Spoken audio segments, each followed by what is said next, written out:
komentaras apie rungtynes. Visada skaudu pralaimėti varžybas ir bet ką darysi, dar daug varžybų mūsų laukia.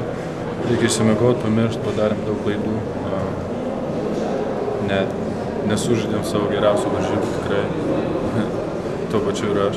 Ir paprasčiausiai nieko, pirmas vienas prisvėlė, bet lipsim toliau, kovosim, nieko čia baisaus neatsitiko. Manau, tikėkimės tik į naudą išėjti.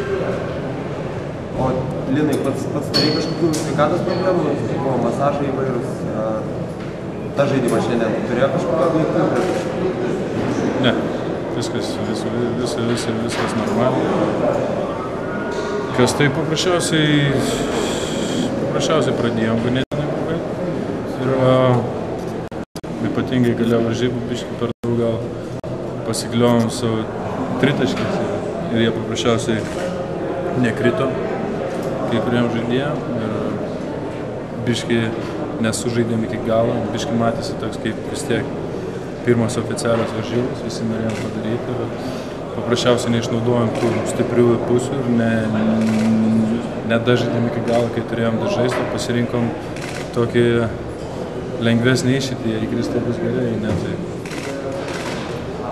Turkai privertė daug tokių lengvų taškų iš tos klaidos gynybai, iš kur jos.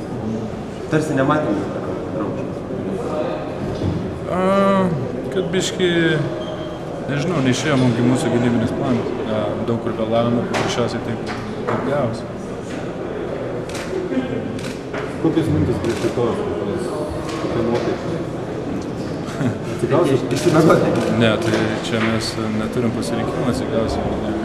Čia ne vienas ir žaidėjas nėra, kaip sakoma, visų varžybų laimėjęs ir ne vienų nepralaimėjęs. Taip, gavom varžybus, viskas reikia pamiršti. Ruoštis lenkam ir kovoti su lenkais ir viskas. Ačiū.